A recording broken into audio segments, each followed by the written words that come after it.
is our grocery haul for 2 people for the week. We try to eat whole, clean, real food as much as possible. Obviously, we're not perfect. We splurge on some things. You'll see a few of those in this video. And our grocery budget is around $150 a week. We shop in bulk for things like meats, egg, dairy, whatever we can keep on hand frozen or that has a long shelf life. A lot of times our weeks kind of cycle between being heavy on a meat purchasing week versus like snacks and other filler items. This week happens to be a heavier snack week. But yeah, this is what we got for 2 people for a week of eating. And I'll kind of break down all the meals that we're gonna have as well. But let's start with the fun stuff, the not so healthy thing. My birthday is in the next week, so I got cake mix and frosting, and then while I was there, I had been craving muffins, so I also got muffin mix because I am not a from scratch baker, but I want to be, so also needed baking powder. And then moving on to the more healthy side of things, we're big fruit snackers. We always have multiple pieces of fruit a day. We like to have a lot of fruit on hand.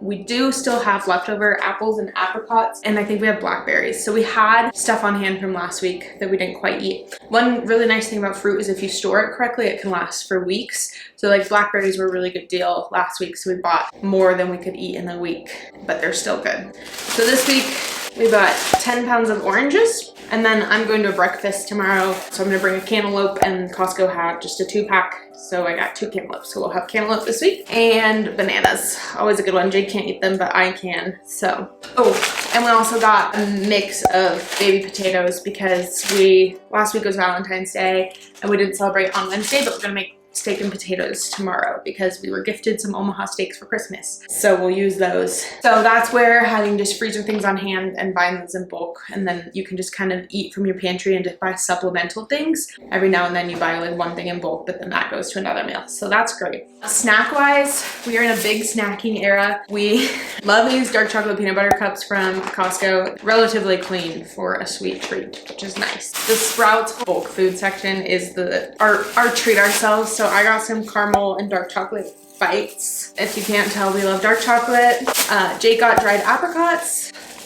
And then we've been really into pumpkin seeds. And we actually got 2 bags of salted pumpkin seeds, but someone already broke into the other bag. So 2 of these, which are also a bit of a splurge, but super high in like fiber and vitamins. So we feel better about buying 2 bags of these than a bunch of like just junk snacks that aren't gonna be nutritious. We're gonna do chicken tacos this week. I do like a slow cooker shredded chicken taco that is literally just a jar of salsa and chicken in the slow cooker. Super easy, and then you shred it. And then we have leftover lettuce from last week, and we keep Mexican shredded cheese just in bulk that we buy at Costco.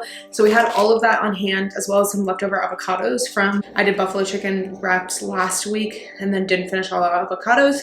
So we have toppings for the tacos, and we also have chicken because we bought them in bulk. So we needed tortillas, and we like the uncooked ones, and you can buy 44 at Costco for like the same price as just 6 in the grocery store. Here's a little secret.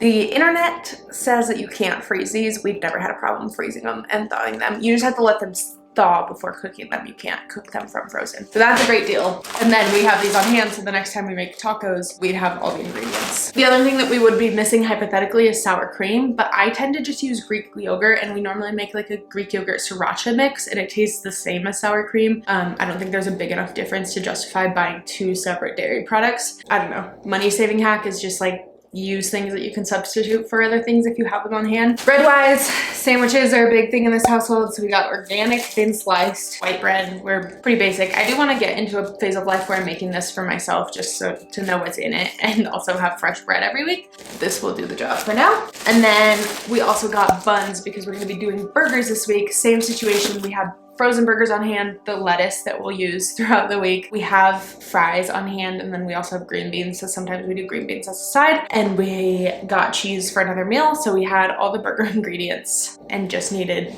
to restock up on buns. Got them from Costco. Next time we go to make burgers, we'll only need nothing. We'll have everything. Or maybe we have to buy the patties, but we don't have to buy all the burger ingredients.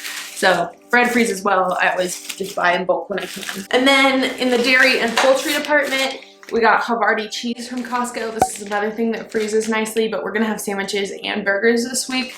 So we'll go through a good amount of this. This is loud. We also get our free-range eggs from Costco. I don't notice a difference. We used to buy the Happy Egg, the yellow egg carton at the grocery store. There was a noticeable difference in the color of the yolk between those and just the normal grocery store eggs or even other free-range eggs. These, I think, compare really well to those eggs, and they're a fraction of the cost. Like, these might be $8.99 and a dozen of the Happy Egg company ones were $7.99. We just buy 24 and it's the same price, and eggs have a really long shelf life in the fridge. We used to have chickens, a bear ate them, so we buy grocery store eggs. And then milk has been something that we've just been kind of exploring. We usually buy the like half gallons at Costco of the organic. I don't really know how much organic milk makes a difference, but whatever, we were doing it. We discovered this guy at Sprouts. Half gallons of the organic milk at Costco were $4.99. This one isn't technically organic, but it is local, which I like. That, like, we're in Colorado, these are in Longmont. I could drive to Longmont and go find this farm if I wanted to. And it also is a reusable container, which I vibe with. And that is my groceries. The total for these groceries, leave your guesses down below. Our total this week for these groceries was $115.77. Like I said, we live in Denver, Colorado. We're shopping for 2 people and we tend to eat from our pantry, so make meals based out of what we have and just buy supplemental things and snacks and fruit. We try to eat really whole ingredients and eat real food, and we do a pretty good job of that, minus birthday cakes. So that's kind of what a week of grocery shopping looks like with those food goals in mind. We do try to do it on, like, we could ball out a little bit more if we wanted to. At the grocery store, we're always like, man, it'd be really nice to buy the grass finished meat, whatever. And food is something that we really prioritize where we want our money to go to. We don't eat out super duper frequently. We're not spending on experiences the same way that we would maybe like to. We're cutting back there in order to spend a little bit more money on our groceries week to week. With a budget of $150 a week, we usually kind of come in right around that mark by the end of the month. And so this was a little bit lower week. I didn't buy any meat at all. So that's kind of what shopping looks like. If you're interested in more budget content or just lifestyle content in general, don't forget to subscribe and watch this video next.